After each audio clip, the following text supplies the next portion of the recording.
Des gestes d'une précision micrométrique, une ergonomie de travail et une vision de l'acte chirurgical inégalée, c'est ce que propose le robot chirurgical Da Vinci. Une première ici en Nouvelle-Aquitaine pour un établissement mutualiste comme celui de Pessac qui a lourdement investi dans cet outil, une nécessité d'être toujours à l'avant-garde technologique dans le parcours de soins.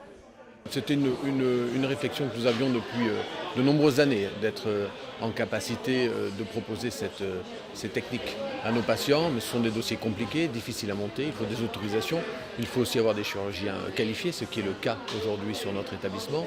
Et puis c'était une demande forte de nos patients de pouvoir bénéficier d'un parcours de soins intégré, coordonné au sein de l'établissement, sans avoir à changer d'établissement en fonction de ses pathologies. Donc aujourd'hui, après beaucoup de travail, beaucoup d'efforts et beaucoup de formation, on est en mesure aujourd'hui de proposer cette offre à l'ensemble de nos patients. La véritable révolution se fait donc ici au bloc opératoire où le chirurgien n'est donc plus au contact du patient.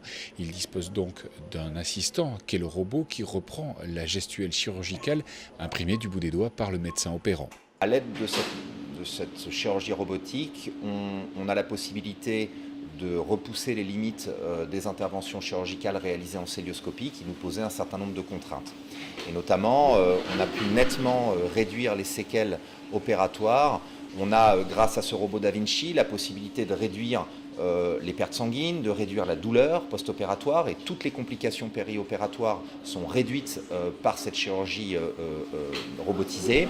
Et d'autre part, en termes de séquelles post-opératoires sur des fonctions particulières, que ce soit la fonction du rein après une chirurgie de tumeur du rein, que ce soit la fonction urinaire après un remplacement de vessie pour cancer, ou que ce soit la continence et les capacités sexuelles du patient sont préservées au mieux par cet instrument.